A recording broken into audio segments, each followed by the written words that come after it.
En welkom terug by die volgende aflewering, sessie 3 van Finansiële Vryheid. En ek wil jou gelukwens, die feit dat jy nog hierso is, sê vir my dat jy is ernstig hieroor, en wanneer jy ernstig is God ernstig vir jou ook. Jy sien, dis 'n tweeledige ding. Ons kan nie net wil ontvang as ons nie ook gaan gee nie. Nou, ek sê nie al dit geloof, jy weet, met deur performance kom nie, maar dis 'n commitment wat jy vir jouself gee. Vandag gaan ons praat oor die koninkryk van God en voorspoed. Ons het klaar in die vorige sessies gepraat oor die koninkryk van God, en jy moet verstaan dat ek raak nie daaraan. Daar's soveel meer om te sê daaroor, en ek vertrou dat jy sal verder in die studie ingaan daaroor, en ek sal binnekort op my webblad ook vir jou baie meer materiaal beskikbaar hê, waar ek in diepte preek oor hierdie en bedien. Maar ons kyk na die voorspoed aspek, die koninkryk aspek, en dan ook die voorspoed aspek. Hoe is hulle saam? Hoe funksioneer hulle saam as vennote binne God se plan vir ons hier op die aarde, God se koninkryk? So, in 2 Korintiërs 4 vers 4 sien ons dat Satan is die god van hierdie wêreld. Hoekom is hy die god van hierdie wêreld? Ons sien toe Jesus versoek was op die berg van versoeking, toe het Satan van hom hierdie wêrelde aangebied en gesê, as jy voor my buig, sal ek hierdie koninkryke vir jou gee. Want die eerste Adam in die tyd van Eden, het deur sy sondeval, het hy dit wat God vir hom gegee het om te heers en te hê, dit was syne gewees, het hy oorgegee aan Satan toe Satan hulle mislei het. En hy het daai reg oorgegee aan Satan wat syne was. God kon nie daar tussen beide getree het nie. En al wat hy gedoen het en kon doen, en dit klink nou asof dit maar al wat dit was nie, dit was sy meesterplan dat hy gekom het, en Christus het gekom en ons losgekoop. Maar dit beteken ons is vry, maar Satan is nog steeds die god van hierdie wêreld. Maar ons is geroep om te heers, en dis wat behels om die koninkryk van God in besit te neem. Ons wil dit bou, ons wil dit uitbreek, in daarop sy gesê.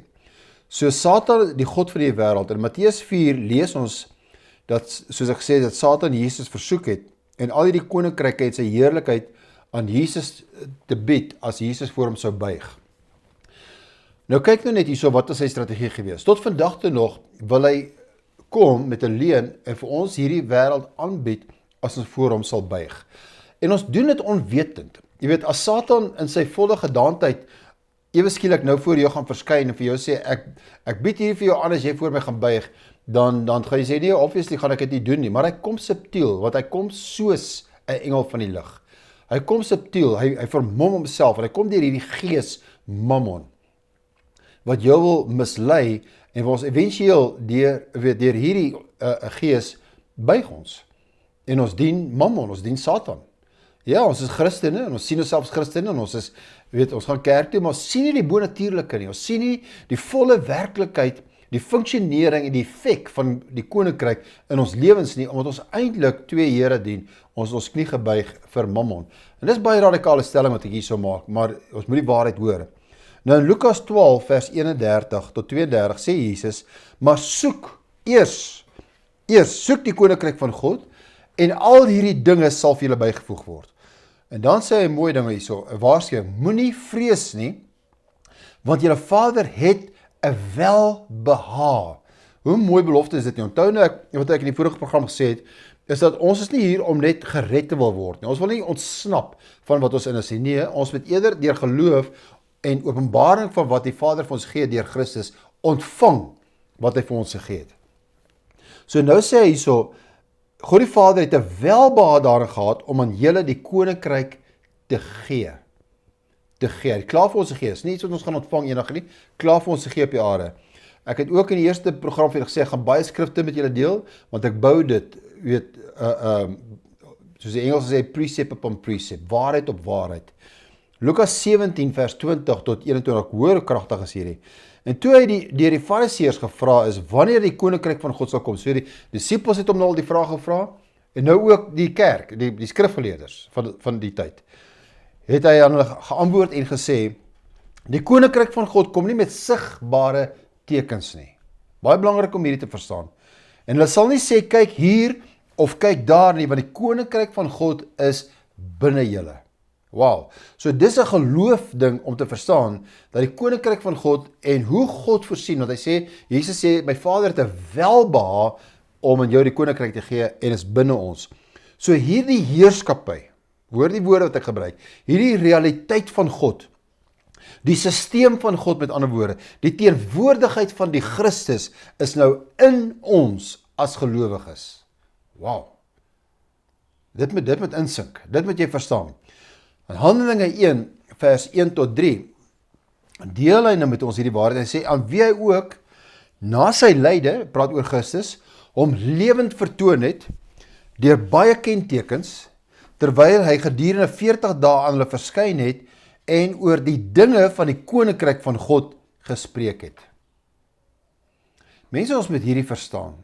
Die boodskap van die koninkryk is so relevant nou, dat Jesus vir 40 dae na sy opstanding nie preek oor hoe mooi dit eendag in die hemel gaan wees, en jy weet, moenie worry nie, jy weet, hy preek die koninkryk wat gekom het hier en nou,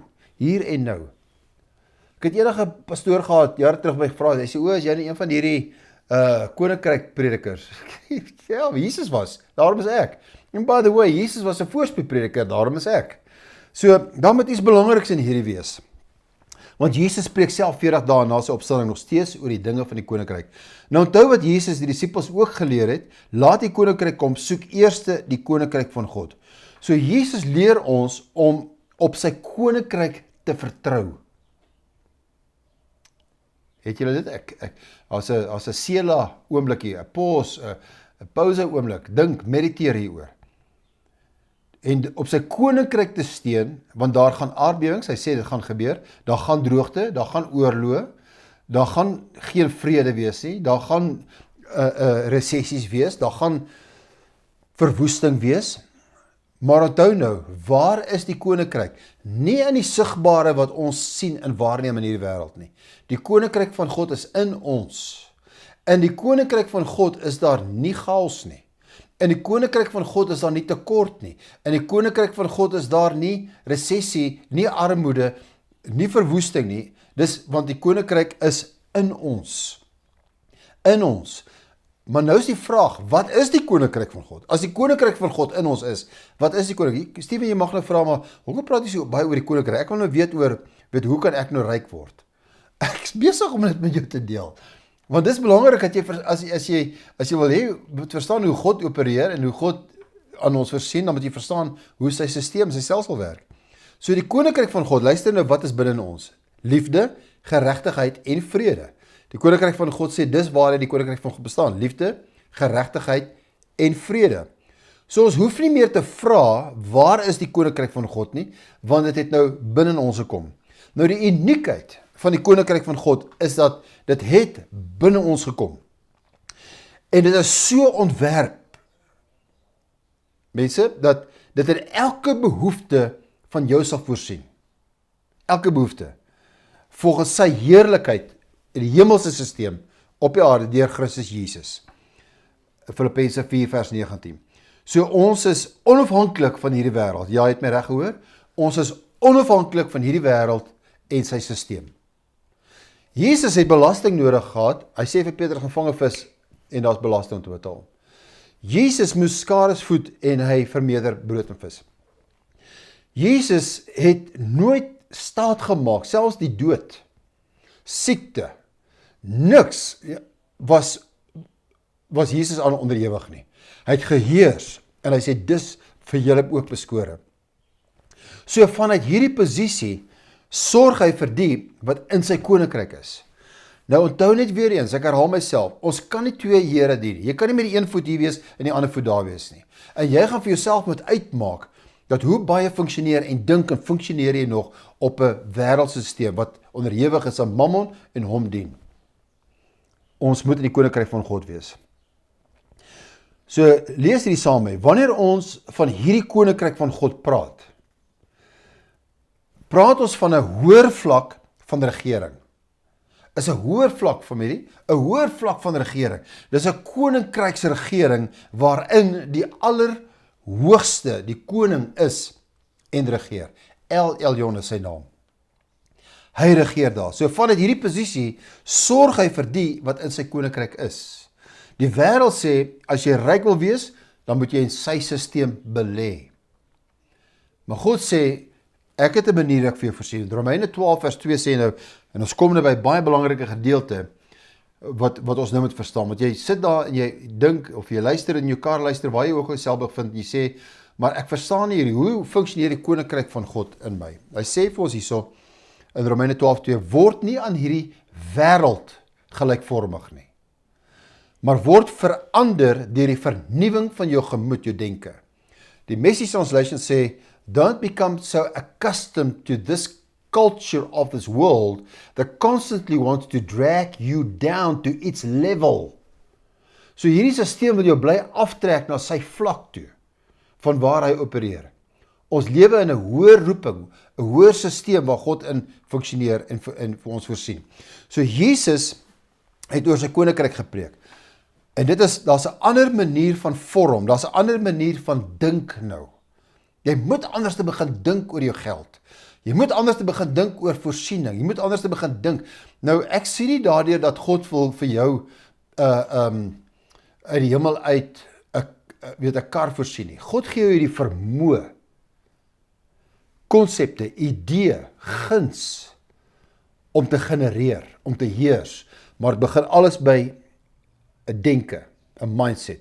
So daar's 'n ander manier nou in 'n vorm van regering en funksionering nou dat ek en jy getransformeer is. Ons is getransformeer vanuit 'n wêreldse stelsel en oorgebring in die koninkryk van God wat in ons gekom het. Die dag toe ek gesê het, ek neem Jesus Christus aan as my persoonlike saligmaker, het hy sy woning in my kom maak, sy koninkryk in my kom vestig. So ons sien nou hier dat God het 'n ander stelsel of stelsel van welvaart, 'n koninkryksekonomie. So die koninkryk het gekom om te red, ja, dis waar, maar die boodskap van die koninkryk het te doen met die koninkryk van God wat aarde toe gekom het en wat binne jou en my is en my gevestig is en binne jou gevestig is vir ons om as burgers van die aarde mede-erfgename te regeer. Mede-erfgename. En in hierdie koninkryk voorsien God dan nou. Ek hoop jy verstaan, weet jy. So hier op aarde is nou 'n nuwe koninkryk, deur ek en jou. Deur ek en jou. 'n Nuwe regering, want ons heers. En wanneer ons oor die koninkryk van God praat, dan moet ons verstaan dat die heerlikheid van God nou hier op die aarde manifesteer, soos ek ook van tevore genoem het. So die koninkryk van God opereer so. So wanneer ons oor die koninkryk van God praat, wanneer ons daaroor praat, dan sien ons alle koninkryke, laat ek dit so stel vir jou, alle koninkryke het verskillende komponente om effektief te funksioneer. Selfs God se koninkryk het komponente om effektief te funksioneer. As jy Amerika toe gaan, dan moet jy aan die regterkant van die pad ry. Jy kan nie linkerkant van die pad ry nie. Jy kan ook nie met die rand geldstelsel vir jou iets gaan koop daar nie. Jy moet met die dollar. Dit funksioneer anders. Jy kan nie nou vir hulle sê, nee, maar jy weet, ek is Suid-Afrikaner, ons regterkant, nee, hulle gaan jou arresteer, of hulle gaan, jy weet, vir jou sê, jy kan nie koop nie. Dieselfde met die koninkryk van God. Ons kan nie twee here dien nie. So jy moet verstaan dat wanneer ons oor die koninkryk van God praat, sien ons dat dit 'n werklikheid van God se heerlikheid hier op die aarde is.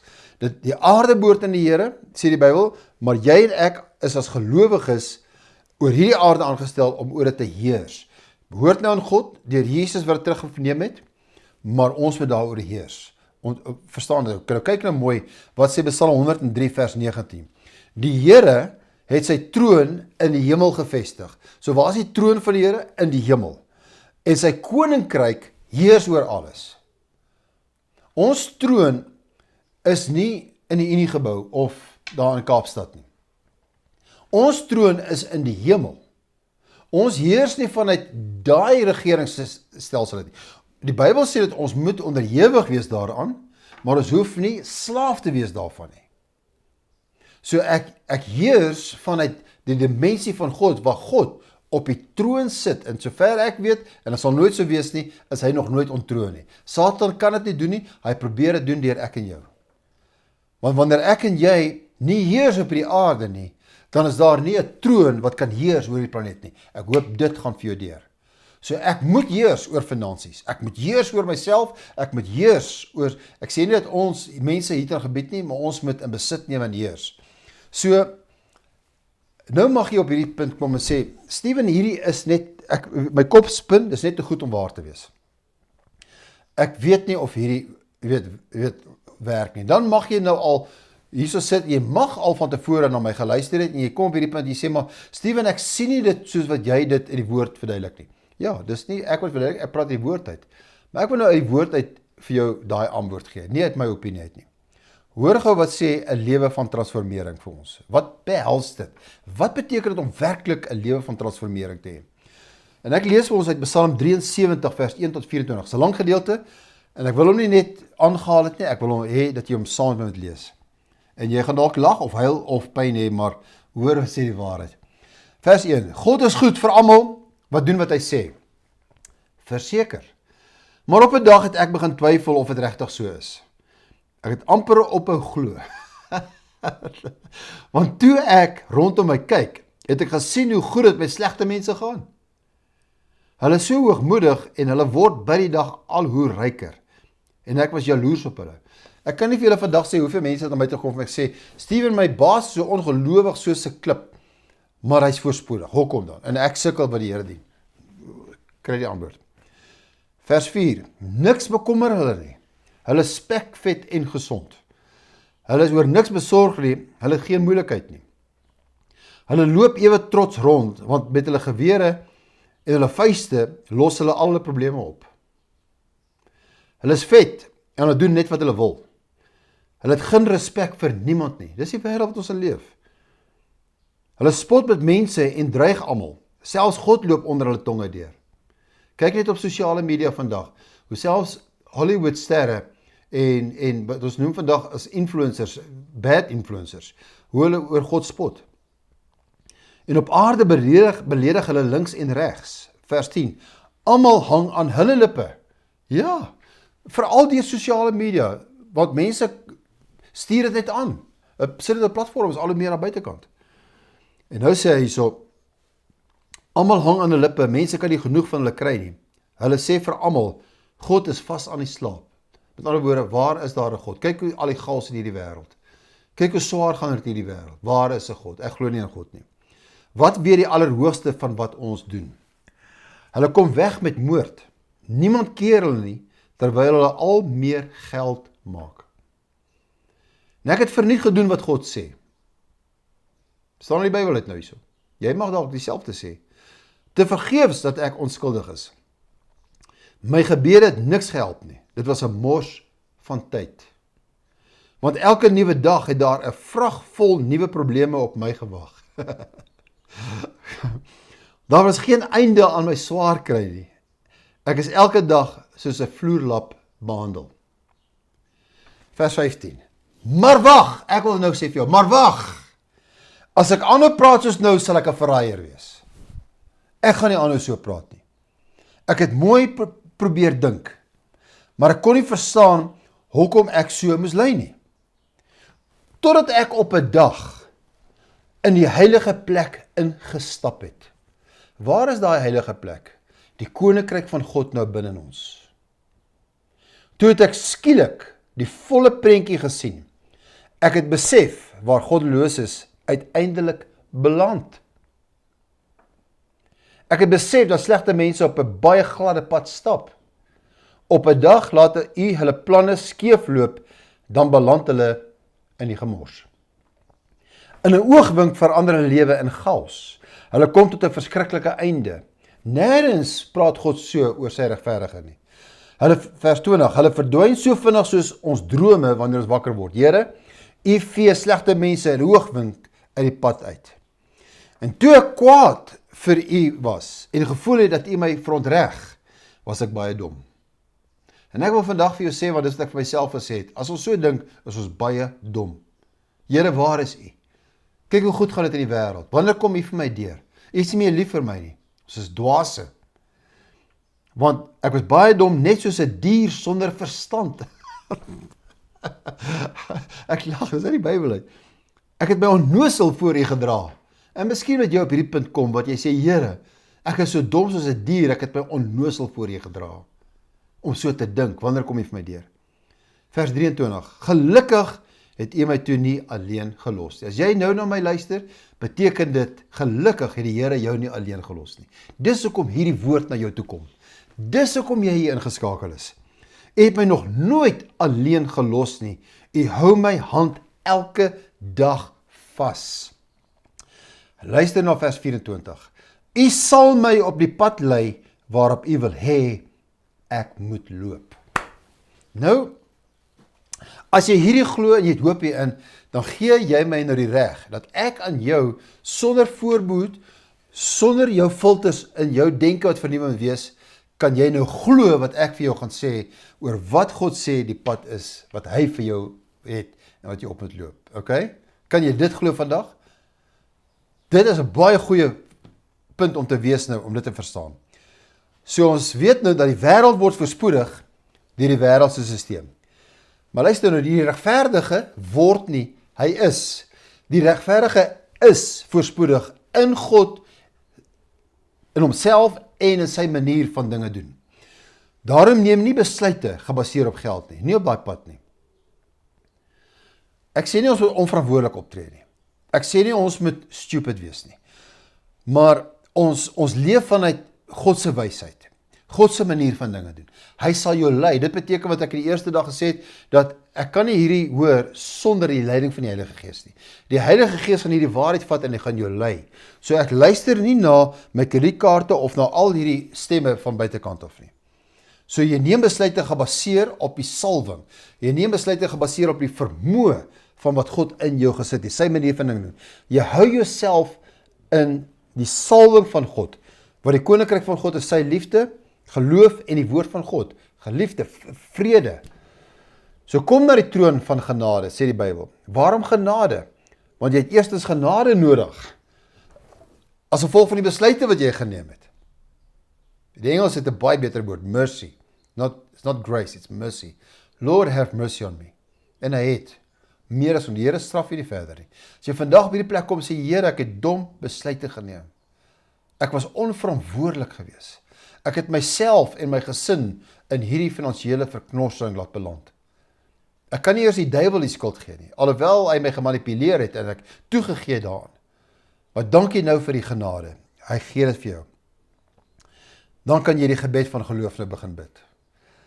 Die wêreld sê, indien jy werksekuriteit wil hê, dan moet jy 16 tot 18 ure per dag werk.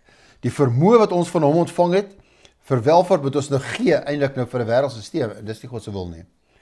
Die wêreld sê jy moet 2 grade hê, jy moet jouself uitverkoop as 'n slaaf, en dis nie finansiële vryheid nie. Dit is nie. Terwyl God se koninkryk, in sy koninkryk is dit sy seun wat ryk maak. Dis die laaste skrif wat ons lees het laasweek, of die vorige program in Spreuke 10 vers 22. Die seun van die Here maak ryk, moeitevolle arbeid voeglik stap toe. Ek gaan nou kragtige ding met jou deel hierso.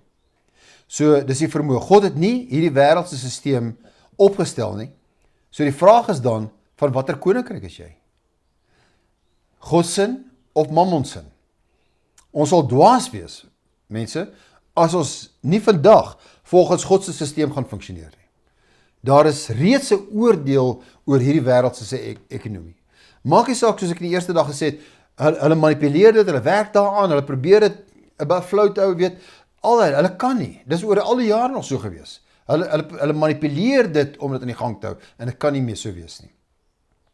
Hulle is nou selfs besig om 'n ander geldstelsel uit te dink, wat digitaal, wat noem dit, die Bitcoin platforms en al daai.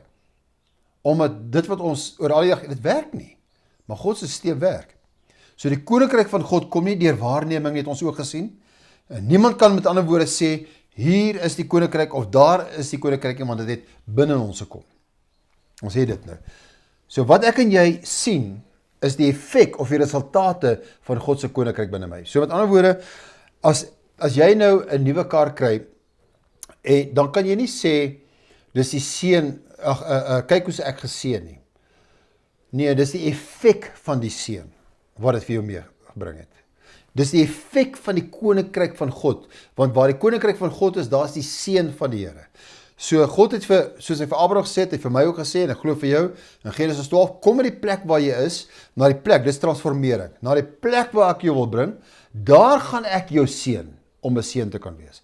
En daai seën is die koninkryk van God, wat binne in my is. So, wat ek en jy sien, is die effek of die resultate van God se koninkryk in ons. Is dit nie mooi nie? So alles wat hier binne jou is, begin uitspeel in die natuurlike en dan sien jy die effek daarvan in hoe jy leef, wat sy huis jy bly, wat sy kar jy bly, geld in jou rekening, maar jy weet dit is sy genade. Dis die seën van die Here wat dit moontlik gemaak het. Nou 1 Korintiërs 2 vers 4 en 5 sê, die koninkryk van God, wat Paulus oor gepraat het, is 'n demonstrasie, dis 'n betoging van gees en van krag, sodat ons geloof nie in wysheid van mense sou bestaan nie, dis powerful hierdie, maar in die krag van God. So my geloof is nie in die wysheid van mense nie.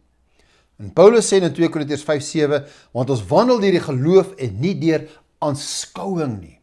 So ek kan nie kyk, ek kan nie daar aanskou om te bepaal hoe gaan my toekoms lyk nie. Ek moet hier aanskou. Wat is binne my? Wanneer hier binne my is, wat die hart van vol is, loop die mond van oor. Jy gaan my hoor praat, so wat die koninkryk van God binne my is, die openbaring wat ek het. Nou God plaas sy super op jou natuurlike.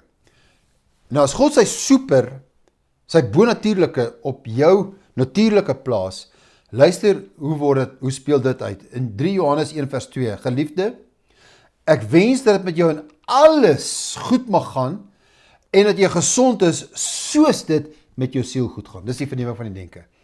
Geliefde, ek sê nou vandag vir jou so uit die woord uit, ek wens dat dit met jou goed sal gaan in alles, en dat jy ook gesond sal wees, soos dit met jou siel goed gaan. So hoe gaan dit met jou siel? Hoe is jou denke? God plaas jou sy super, wanneer ons dit kan sien, wanneer ons denke vernuwe is. Dit begin altyd aan die binnekant, altyd. So wanneer jy aan die binnekant voorspoedig is, kan dit nie anders as om die uiterlike te begin in die omstandighede uitspeel en manifesteer nie. So as iemand na my toe kom en hy sien my huis en hy sien hoe ek bly, dan sê hy vir my, kyk hoe is jy geseën deur die Here. Dit is tegnies reg, maar nee, die regte antwoord is, kyk wat is binne in my. Die gees van die Here, die salwing van die Here, die koninkryk van God binne my gekom het. En ek fokus op dit. Dis hoekom ons koppe buig as ons bid, want ek kyk af na die troon van God in die hemele.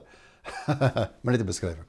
So, dit begin altyd binnekant. Wanneer jy in die binnekant voorspoedig is, dan kan dit nie anders as om uiterlik te manifesteer nie. En so beïnvloed jy jou wêreld, die koninkryk. So jy wil altyd groter aan die binnekant wees, met ander woorde, as aan die buitekant. Verstaan jy dit? Hoekom?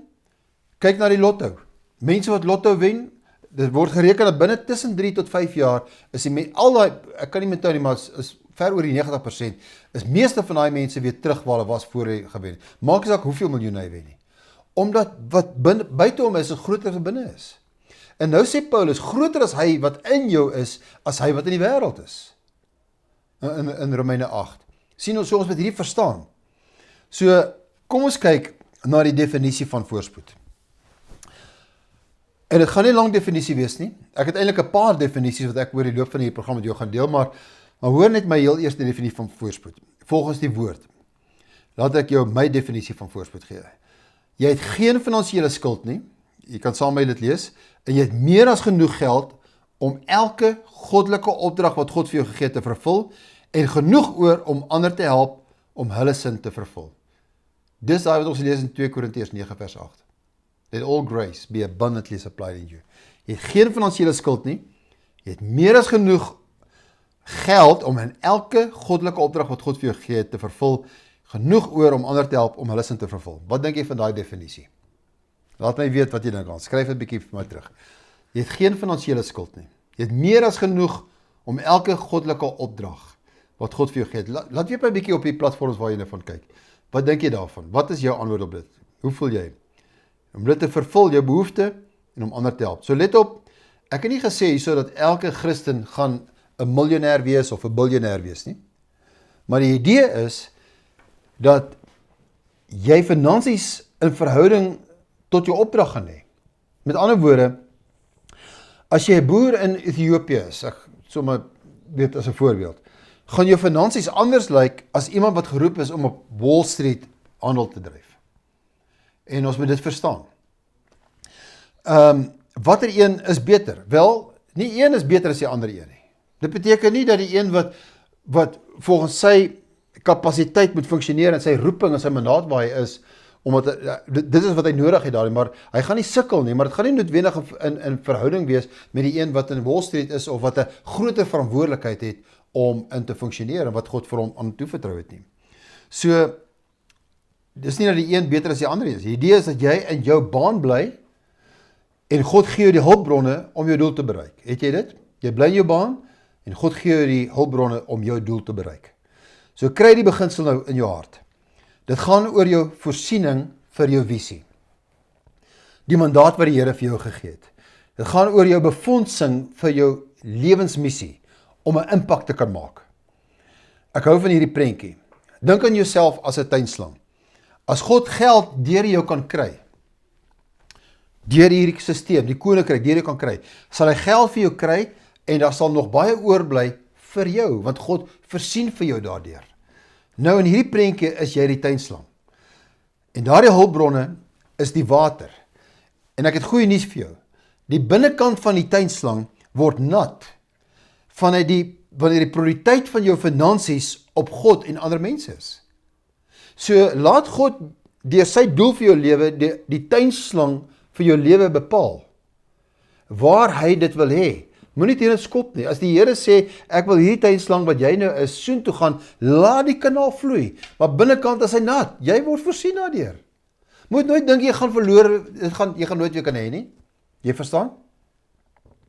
So God sal per ongeluk, dis maar net wat ek sê, jy kan saam met kyk, per ongeluk beter na jou omsien, as wat jy doelbewus na jouself kan omsien. As hy die tuinslang swaai, as ek sê per ongeluk, dit is in hom. God kan nie geskei word van die nat nie. God is nat. Dis soos liefde. God het nie liefde nie, hy is liefde. En hy is sy koninkryk. So wanneer sy koninkryk wat in jou is, deur jou vloei, om ander nat te maak, te bedien, om 'n seën te kan wees, word jy daardeur geseën. Dis die koninkryk beginsel. So ek het goeie nuus vir jou. Sy naam is El Shaddai, die God van meer as genoeg. Sy God is nie El Cheapo nie, sy God is El Shaddai. Moenie hom El Cheapo maak nie. Wel, hy's 'n cheap God, weet, en ons moet maar arm wees en tevrede wees wat ons het en al die. Dit is nie God se hart vir jou nie. So God gee nie om dat jy in styl aan jou behoefte, dat hy in styl en aan jou behoefte sal voorsien nie. Jy kan nie bepaal. Jy kan nie nou sê, weet ek, hier is net te veel nat, is te veel nat nie. As die tuinslang groter is dit nog meer nat vir jou, en hy kan nog meer mense seën. Sien jy die prentjie? Dis God se hart, dis sy koninkryk. Hy wil nie net sê, dat jy in jou hart aan die nastrewing van styl, weet, moet oorgee nie. Nee. Hy wil jou seën. Hy soek mense wat nie die wêreld lief het nie, sodat hy hulle die wêreld kan gee. Verstaan jy dit? Jy het nie die wêreld lief nie, maar hy gee vir die wêreld. Jy kan dit geniet. So dit is God se wil, opskrif hierso, dat ons voorspoedig sal wees. In 2 Kronieke 24 vers 20 sê hy, so spreek God, waarom oortree julle die gebooie van die Here en wil julle nie voorspoedig wees nie? Die eerste ding wat ek moes besef was, dat God wil hê, dat het met my goed moet gaan, en dat ek voorspoedig moet wees. God wil hê jy moet voorspoedig wees. Psalm 35 vers 27 in Amplified sê, let the Lord be magnified who takes pleasure in the prosperity of his servant. Psalm 16 vers 11 in die boodskap, u gee altyd vir die kinders die heel beste, hulle kry die heel mooiste wat die lewe aanbied by u.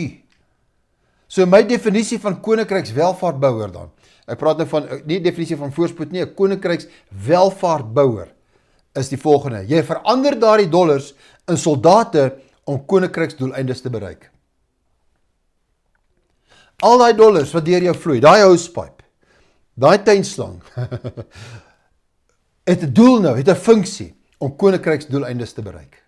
So al jou dollars is soldate, dit werk vir jou heeltyd. Dit werk vir jou. So ek hou van daardie definisie. Kan ons net erken dat daar in die verlede slegte lering in die kerk oor finansies was. Verseker. Maar daar was definitief ook slegte lering oor die hemel gewees en ek beplan nog steeds om hemel toe te gaan. Maak saak van wat die kerk my geleer het oor die hemel nie. Of oor, weet, wat dit ook al mag wees. So vrees vir dwaling is nie 'n rede om die waarheid te ignoreer vandag nie. Met ander woorde, ek sê, moenie vrees hê dat voorspoed te veel vir jou gaan wees nie. Ek kan nie te veel fokus op voorspoed nie. Dis 'n leuen van die duiwel. Hy wil nie hê dat die tuinslang moet meer in God se hande wees nie. Baie mense is meer bang vir voorspoed as vir die merk van die dier vandag. Moenie wees nie, moenie bang wees vir voorspoed vandag nie. So vrees vir dwaling of misleiding is nie 'n rede om die waarheid te ignoreer nie. As jy die waarheid ignoreer, is jy reeds verkeerd en reeds mislei. Die waarheid is dat God wil hê dat jy moet voorspoedig wees, en ons het klaar gesien in daai skrifte wat hy vir ons sê daaroor. So hier is die waarheid. As die vyand jou oningelig aangaande die waarheid van die koninkryk van God kan hou, sal hy jou bestemming ernstig beperk. Laat ek weer vir jou sê, as die vyand jou oningelig aangaande die waarheid van die koninkryk van God kan hou, gaan hy jou bestemming ernstig beperk. So wat is die twee leerstellings waarteen die beeste in die afgelope 50 tot 60 jaar in die liggaam van Christus oorgestry was? Wat is dit? Is genesing en finansies. Hulle het beklei gestry oor finansies. Dit is nie van nou nie, en weet, dit is nie Bybels nie, en dit was net vir die apostels gewees, ensovoorts. So wanneer jy arm is, en wanneer jy siek is, het jy nie vrede nie, en dis 'n eienskap van die koninkryk. As geen vrede in jou nie. Ek het goeie nuus vir jou. Jesus het nie vir die evangelie van siekte en armoede gesterf nie.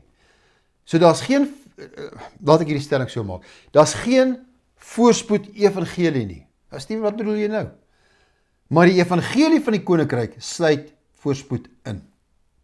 Het jy dit so? Ek verstaan nie wat jy sê nie, Steven. Hoe kan jy dit bedoel? Die evangelie van die koninkryk sluit voorspoed in. Dis hoe eenvoudig dit is. Jy kan nie die nat van die water skei nie. Dis een ding. So kom ons kyk hierso. Wat is die vloek? Want dis 'n aspek waarna ons moet kyk. So weer eens, die koninkryk van God sluit voorspoed in. Kom ons kyk, die vloek is gelyk aan armoede.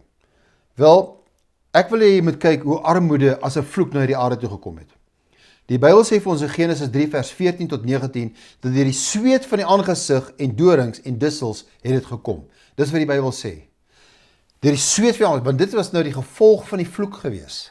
Ek gaan 'n baie belangrike ding hier met jou deel, wat jy moet verstaan. Hier kom baie groot waarheid vir jou. In Genesis 3 vers 14 tot 19 spreek God vloeke uit oor die slang, die vrou en die grond. Alles voorspruitend uit die gevolg van sonde. Die grond is vervloek, en wat dit minder produktief maak en baie moeite van arm verg om daaruit te leef, want dit het nie meer die seën van die Here op dit nie. En die bekendstelling van dorings en dussels, wat nie deel van die oorspronklike skepping van God was vir die mens, die tuin van Eden en vir die aarde vir ons was nie. En dit illustreer verder nou die ontwrigting van die harmoniese verhouding tussen die mensdom en die wêreld, die natuurlike wêreld met ander woorde. So die vloek kulmineer in Adam se sterflikheid, en dit verklaar dat hy tot stof sal terugkeer. Ek gee 'n baie groot lering hierso vir julle in 'n nutshell by vandag. So luister dat ek nou vir jou sê, onthou wat Jesus aan die kruis vir my en jou gedoen het, en wat hy op hom geneem het. Wat het hy op die kruis gedra? Aan die kruis het hy dorings en dussels op sy aangesig geneem.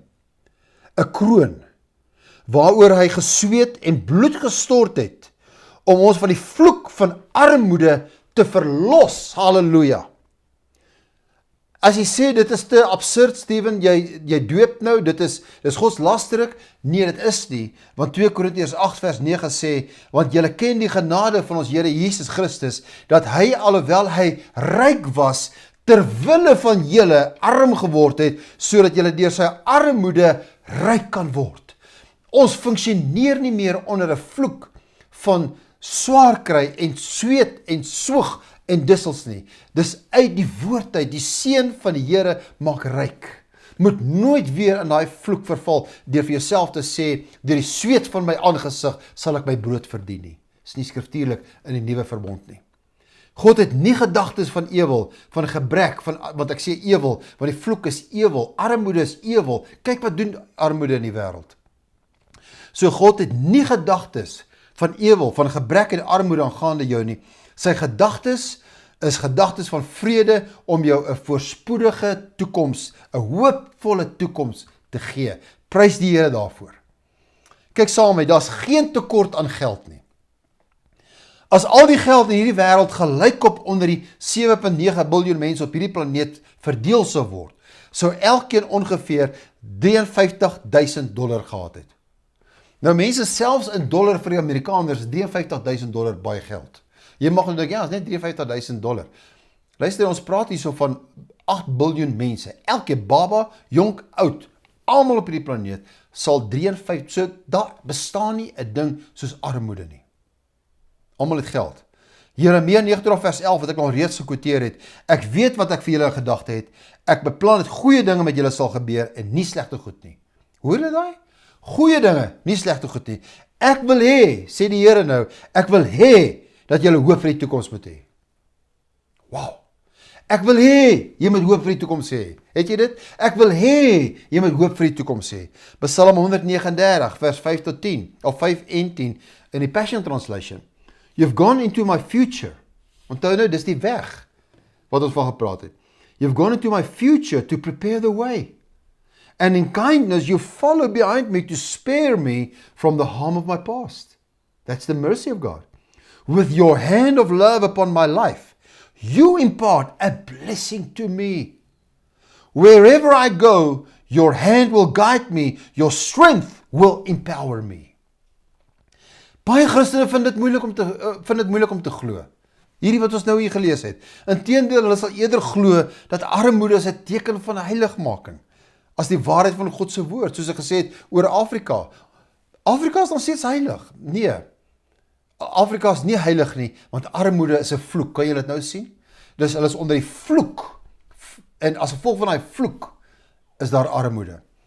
Nou die poor in Webster's Dictionary beteken having little or have no means to support oneself or others, lacking in quality, lacking in productivity, lacking pleasure, comfort or satisfaction in life.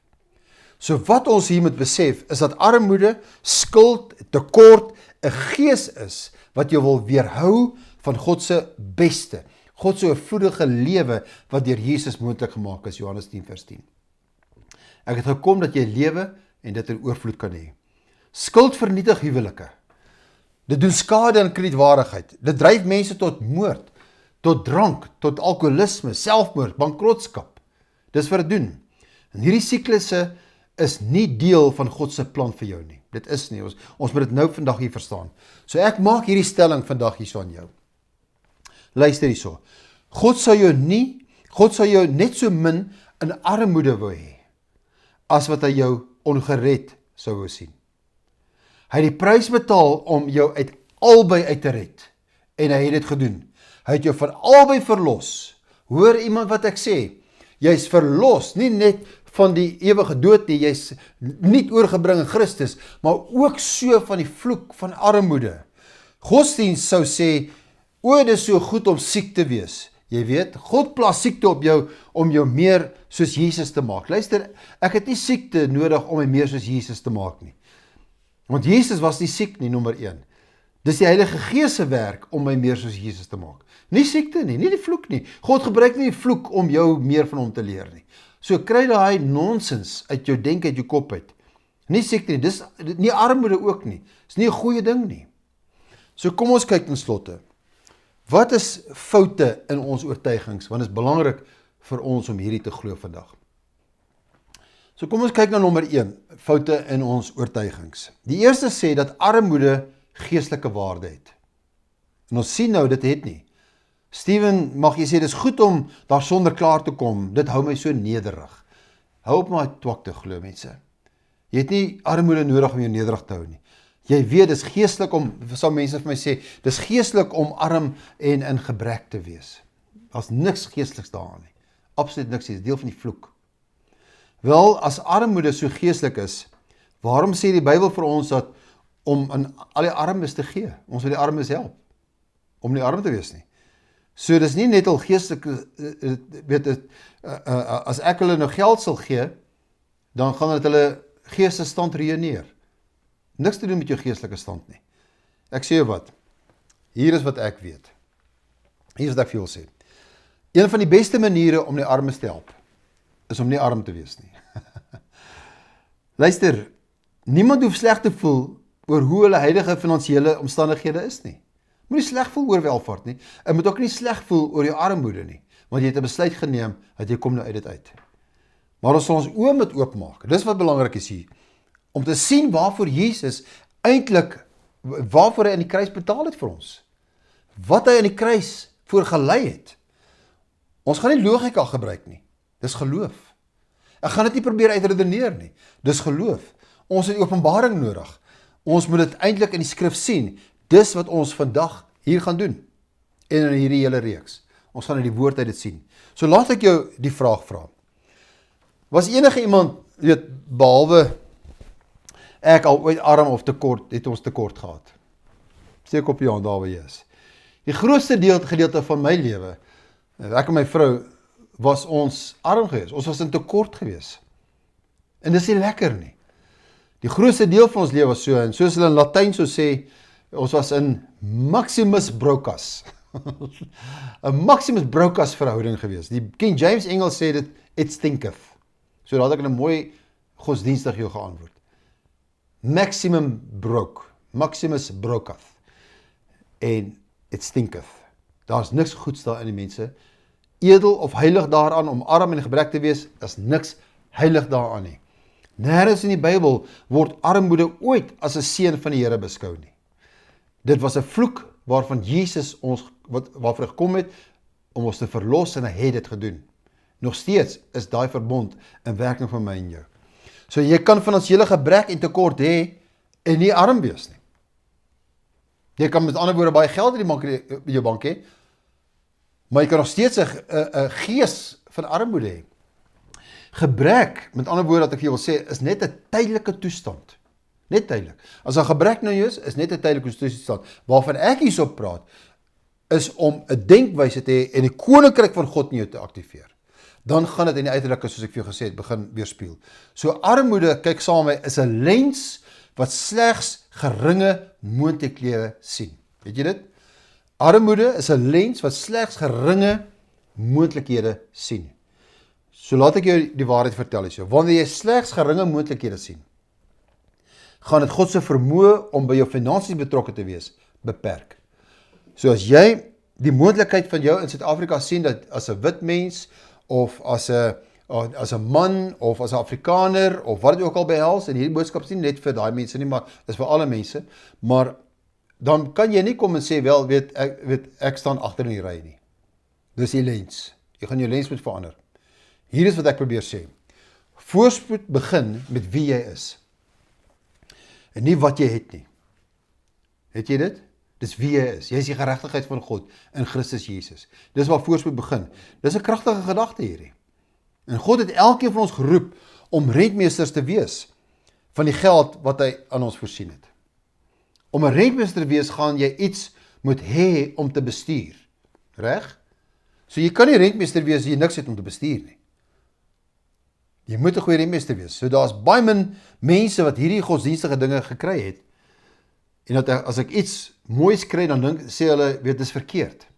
Ek kan nie iets moois kry, ek kan nie bekostig nie, dit voel net verkeerd. Moenie verkeerd voel daaroor vandag nie. Dis wat die Here vir jou wil hê. Moet ek dit weggee, want dit voel so verkeerd. Dit voel, ek kan nie 2 karre hê nie. Wat van 3 karre? Wat van 4 karre? Wanneer gaan jy dit stop? Jy kan nie sien, jy kan 'n beperking opsit, maar jy kan nie vir God voorsê wanneer dit te veel is nie. Jy kan nie sê, dis salig, hierdie saligheid wat ek nou ontvang het, is net te veel vir my nie. Jy kan dit nie sê nie. Jy kan sê, Here, gee my alles. Ek eet, ek drink, ek neem in van U. Ons sing liedjies daaroor, meer van U, meer van U. Maar wanneer hy dit vir my gee deur finansiële voorspoeding, dan sê hy, nee, ek mag nie, dis verkeerd, dit voel net so verkeerd. Sien jy hoe godsdienstig ons geword het? Dis dieselfde ding, wanneer hy volheid in my uitstort, deur sy gees wat hy my gegee het, dan is daar geen onderskeid nie. God het nie kompartemente nie. Hy stort dit uit oor ons, om 'n seën te kan wees. Alles in die koninkryk, wat bestuur word, vermenigvuldig en vermeerder. En dis hoe jy weet, jy bestuur dit. Hoe meer God gee jou meer, God gee jou meer. So die enigste rede hoekom 'n beperking is omdat of eerstens jy dit nie kan sien nie, of tweedens omdat jy nie reg bestuur nie. Jy hoort, jy maak dit bymekaar vir jouself. Jy maak dit bymekaar vir jouself, en dit is verkeerd. So as dit so goed is, om arm te wees, waarom sê die Bybel dat God Isak geseën het? Sodat hy ryk geword het, sê die Bybel, en aanhou ryker geword het, sê die Bybel, totdat hy baie ryk was. Hy het nie gekom en sê, nee, wacht, nou is dit verkeerd, dit is nou genoeg, is dit verkeerd nie. Nee, dit was nie Satan wat hom ryk gemaak het, die Bybel sê, God het hom ryk gemaak, net soos met Salomo. Dit was God wat hom ryk gemaak het, reg? As armoede so heilig en so edel is, waarom word ons aangesê om te bid, laat u koninkryk kom, laat u wil geskied, soos in die hemel, so ook op die aarde. As heilig, as voorspoed ons so verkeerd is, waarom moet ons dan hierdie bid? Daar's geen armoede in die hemel nie. Daar's geen resessie in die hemel nie. En daar's geen 30 jaar verbande in die hemel nie. Halleluja daarvoor. So as armoede so heilig is, dan moet ons op ons gesê om Afrika te evangeliseer. So ek probeer net 'n punt in julle oorbring om te verstaan, dis nie verkeerd nie. Daar's niks fout daarmee nie. God wil jou seën. So luister, vandag, God het oorvloed, maar die vyand het 'n begroting. Vat oorvloed, nie begroting nie. Vat die seën van die Here. As geld so sleg vir ons is, waarom stort Satan dit nie net op die Christen uit nie? As dit so ewel is, dan kan hy nou nie kom en sê, mag al die Christen net ryk, superryk, want dit is verkeerd, dat is onheilig. Nee, hy weerhou dit dan van jou. Hy wil nie met dit hê nie. Hoe meer geld, hoe vinniger val hulle terug. Nee. As geld so sleg is, waarom het Satan dit van Job probeer weghou? Hoekom? Aan die einde van die boek Job beloon God met 'n dubbele porsie. Waarom is die goeie man die een wat 'n erfenis aan sy kinders en sy kinders nalaat? Probeer julle hoor wat ek sê? God is 'n God van voorspoed. God wil voorspoed vir jou gee, Matteus 6:33, maar soek eers die koninkryk van God en sy geregtigheid en al hierdie dinge sal vir jou bygevoeg word. Dit is God se wil vir jou. Halleluja. Iemand skree halleluja. So mense met 'n bankrot, armoede, ingesteldheid gees gee nie om dat jy nie die koninkryk van God eerste plaas in prioriteit nie. Hulle gee nie om as jy sê, ek soek die koninkryk van God en ek preek en ek verkondig, dis fyn, moet net nie ryk word nie. Maar wanneer die volgende deel van die vers kom, wat sê, al hierdie dinge sal vir julle bygevoeg word, dan raak hulle senuweeagtig. Wat is die dinge wat bygevoeg word? Die konteks daarvan is materiële besittings. Jou kos, jou klere, jou behoeftes, die dinge wat jy benodig het, die voorsiening vir jou visie. 'n Gees van armoede het geen probleem met iemand wat R1 miljoen in skuld het en skuldvry raak nie, maar as hulle R1 miljoen in die positiewe gaan en oorvloed hulle bankrekening, dan begin 'n gees van armoede ingesteldheid hulle bevraagteken. En dit is 'n fout, dis 'n leuen. Die tweede fout is net so pervers. Dit sê dat jou spiritualiteit gemeet word aan die grootte van jou huis, of hoeveel geld jy het, of hoeveel geld jy maak, of wat jy besit. Luister, materiële besittings is nie 'n teken van God se seën nie. Dit is nie. Ja, daar staan in die Bybel waar 'n persoon se materiële besittings in 'n lewe direk verband gehou het met hulle verhouding met God. Want dit is net so. As jy verhouding met God is, sal dit met jou goed gaan. Abraham, Isak en Jakob, Josef, Job, David, Salomo, noem dit. God was die direkte oorsaak van die effek van die seën op hulle lewe. Direk. En hier is 'n baie goeie voorbeeld, die huis van Obed-Edom. Dis die man wat die ark van die Here, toe Dawid hom teruggebring het, in sy huis gevestig het. Toe die teenwoordigheid van God deur die ark van die verbond in die huis van Obed-Edom gekom het, wat het gebeur? Die Bybel sê dat sy huis was geseën en almal rondom was geseën gewees en almal rondom het dit begin agterkom wat anders was. Wat is nou anders in die huis van Obed-Edom? Hy was geseën. Hy het die teenwoordigheid van God in sy huis gehad. Dis die ark van die verbond wat in sy huis nou geakkommodeer was. So ek het goeie nuus hier aan jou vandag. As die ark van die verbond daardie soort seën kan bring, wat van jou en my vandag waar Jesus gekom het in 'n nuwe verbond aan ons voorgestel het, wat in ons kom woon het, in hierdie woning van ons nou. Dit is wat die effek nou moet wees, die seën van die Here. Jy is 'n lewende tabernakel op 2 bene. Jy dra soos Maria die Christus binne jou. Halleluja, vriende. Dit is die seën. Jy sal geboorte gee aan die heerlikheid. Luister hier vandag, jy is een gemaak met die drie enige God wat in jou woon. Die tabernakel van God. Jy is in Christus toegevou soos 'n bestanddeel, soos 'n koekiedeeg. Jy is omvou met sy koninkryk, sy liefde en sy plan vir jou lewe. So hier is wat dit beteken, en ek sluit af met hierdie. Die seën van God is eintlik gekoppel aan jou verhouding met God. Dis nie jou werk om jou voorspoedig te maak nie. Dis nie jou werk om jouself voorspoedig te maak nie. Jy sien, jy kan nie. Jy kan nie jouself voorspoedig maak nie. Dis die seën van die Here wat jou voorspoedig maak. So, moenie probeer uitvind wie te veel geld het en wie te min geld het nie. Jy kan nie ander man se oes oordeel as jy nie weet watter soort saad hulle geplant het nie. Wat 'n verhouding hulle met die Here het nie. Moenie dit so bepaal nie. So, hier is my vraag vandag aan jou. Kyk dit saam met my. Hoeveel geld is te veel geld? Hier is my antwoord. Watter bedrag ook al jou vertroue in God vervang. Dis al. As jy $6 biljoen het, en jy voel nog steeds dat daai het nie jou vertroue in God vervang nie, dan kan daar nog meer, en sal daar meer in jou lewe vloei. Maar as R10 jou meer is as wat jou vertroue in die Here is dit R10 te veel. Jou vertroue bly in die Here. Het jy my? Het jy dit gehoor? Hoeveel geld is te veel geld? Watter bedrag ook al jou vertroue in God vervang. Baie mense hou nie van hierdie volgende stelling nie, maar dit is die waarheid. Is jy gereed hiervoor? Kyk saam met my. Geld is vir die natuurlike ryk wat die salwing vir die geestelike ryk is. Dis 'n manier om dinge te laat gebeur. Money amplifies everything. So kom ons lees saam. Geld is vir die natuurlike ryk wat die salwing vir die geestelike ryk is. Dis 'n manier om dinge te laat gebeur. Die tyd is nou. Die tyd is nou. Die tyd is nou. As ek na Johan sy huis toe gaan, en hy vat my in sy motorhuis in, en hy sê, "Ai man, die Here was so goed vir my gewees." Op grond van wat, Johan, was die Here goed vir jou? Kyk na my graafversameling. Ek het hierdie tuinversameling, en die kinders het die handvatsels gevat, en hulle bedazzled, jy weet, met diamante en goud oortrek. Kyk net hoe goed is die Here vir my. En hierdie een het 'n platinum handvatsel, is die Here nie goed vir my nie. Niemand spog oor hulle graafversameling nie. Het al ooit van so iets gehoor? Jy mag dink, wat probeer jy sê, Steven? Omdat dit is 'n instrument. Dis net 'n instrument om 'n doel te bereik, reg? Dis wat geld is. Ek kan nie van geld, ek kan dit nie bedazzle en weet flaunt, as dit die regte woord is. Dis wat ek doen met geld nie. Ek kan nie sê ek ry nou hierdie smart car omdat weet nee, dis 'n doel. Nou as hy met goud oorgetrek is, who cares?